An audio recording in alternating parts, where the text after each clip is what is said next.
여러분의 일상에 약간의 즐거움을 더해드릴 수 있도록 노력하겠습니다.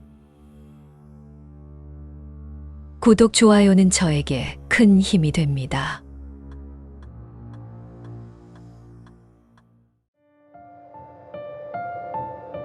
옛날 어느 푸른 산골 마을에는 착하지만 세상 물정에 어두운 한 농부가 살고 있었습니다. 이 농부는 자신의 작은 농장과 가족들과 충실하게 살아가는 평범한 사람이었습니다. 그의 아내는 근면하고 실용적인 여인으로 가정의 재정을 꼼꼼히 관리하며 가족을 부양하곤 했습니다. 하루는 아내가 농부에게 보랏빛이 감도는 무명 한 필을 건네며 말했습니다. 이걸 시장에 가서 팔아서 필요한 물건을 사오세요. 무명 한 필이라도 좋은 값에 팔릴 거예요. 농부는 아내의 말을 듣고 고개를 끄덕이며 시장으로 향했습니다. 산길을 내려가며 농부는 오늘의 시장이 어떨지, 어떤 물건을 구매해야 할지 생각에 잠겼습니다. 마침내 시장에 도착한 농부는 무명을 상인에게 판매하고 그 대가로 몇몇 동전을 손에 쥐었습니다. 무명을 판 후 그는 북적이는 시장을 둘러보기 시작했습니다. 시장의 한켠에는 과일과 채소를 파는 상점들이 줄지어 있었고 사람들은 여러 상품을 보며 가격을 흥정하고 있었습니다. 농부가 걸어가는 도중 그의 눈에 이상하고 흥미로운 물건이 눈에 띄었습니다. 그것은 크고 둥근 모양을 한 수박이었고 그의 눈길을 사로잡았습니다. 농부는 이전에는 결코 본 적이 없는 이 물건을 가까이에서 살펴보았습니다. 수박의 매끄러운 외피와 진한 초록색은 그를 더욱 매혹시켰습니다. 호기심이 생긴 그는 가까운 상인에게 다가가 조심스럽게 물었습니다. 이게 무엇인가요? 상인은 농부의 순진한 질문을 듣고 은근히 미소를 지었습니다. 상인은 그 기회를 이용해 농부에게 장난을 치기로 마음먹었습니다. 그는 심각한 표정으로 이것은 중국에서 온 희귀한 당나귀 알입니다. 이 알을 적절히 부화시키면 당나귀가 나올 거예요. 라고 거짓말을 했습니다. 농부는 상인의 말에 크게 놀랐지만 그 설명이 그럴듯하여 믿기로 했습니다. 수박의 가격이 저렴하다는 것도 구매 결정에 큰 역할을 했습니다.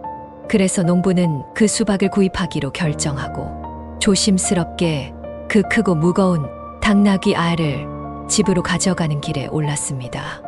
농부는 마음속으로 이 새로운 발견에 대해 흥분하면서도 어떻게 부화시킬지에 대한 생각으로 가득 찼습니다. 집으로 돌아온 농부는 설렘을 가득 안고 문을 열었습니다. 아내에게 큰 소리로 외치며 말했습니다. 여보, 나 당나귀 알 하나 샀어. 농부의 아내는 그 소식을 듣고 깜짝 놀랐지만 남편의 행복한 얼굴을 보며 함께 기쁨을 나누었습니다. 아내가 조심스럽게 물었습니다.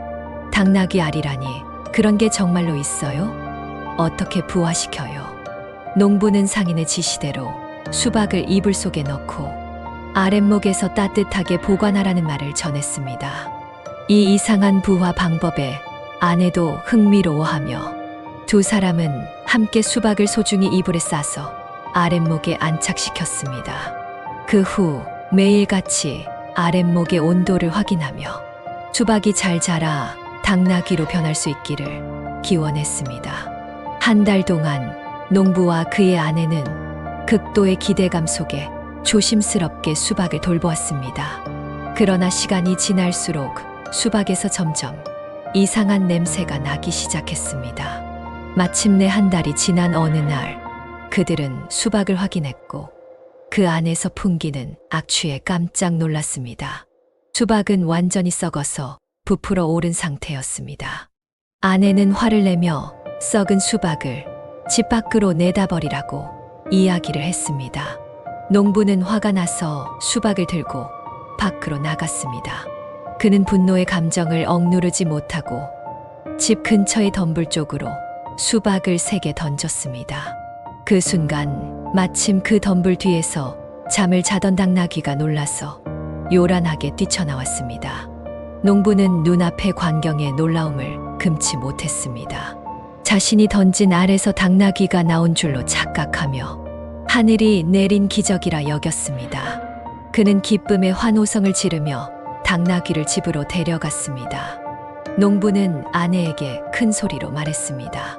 보셨어요? 정말로 당나귀가 나왔어요. 그 장수도 참 한 달 뒤 알을 던져서 깨야 한다는 말도 했어야지 라며 웃었습니다.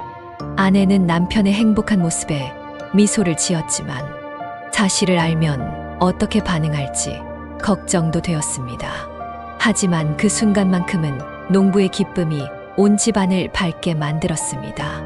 마을 곳곳에서 농부가 당나귀 알에서 부화한 당나귀를 자랑하면서 온 마을에 소문이 퍼지자 그 이야기는 곧 그 당나귀를 잃어버린 상인에게까지 도달했습니다.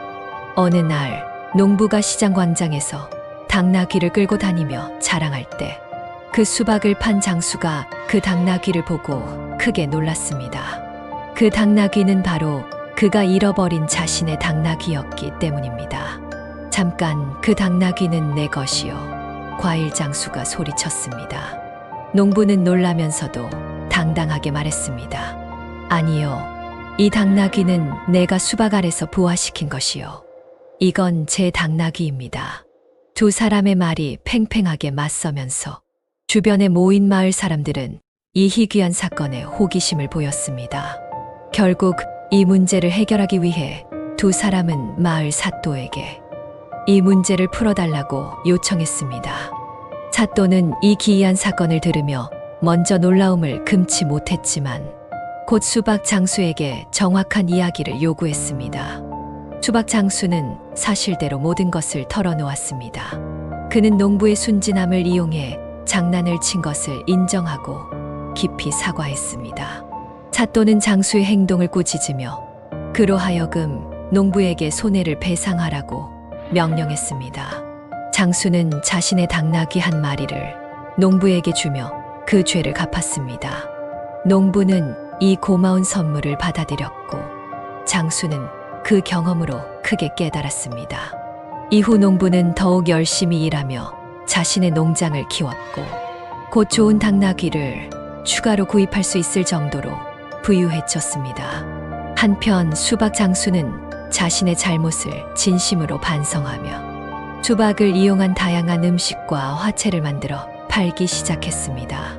그의 수박 음식은 마을 사람들 사이에서 큰 인기를 끌었고 그도 점차 부를 축적했습니다. 결국 두 사람은 각자의 노력으로 부자가 되었고 이 사건 이후로 농부와 수박 장수는 서로에 대한 존경과 우정을 키워나갔습니다. 그들은 마을에서 존경받는 인물이 되었으며 그들의 성공 이야기는 오랜 시간 동안 마을 사람들 사이에서 회자되었습니다. 마을의 모든 이들은 그 사건을 통해 소중한 교훈을 얻었고 농부와 수박 장수는 평화롭고 행복한 나날을 보냈습니다.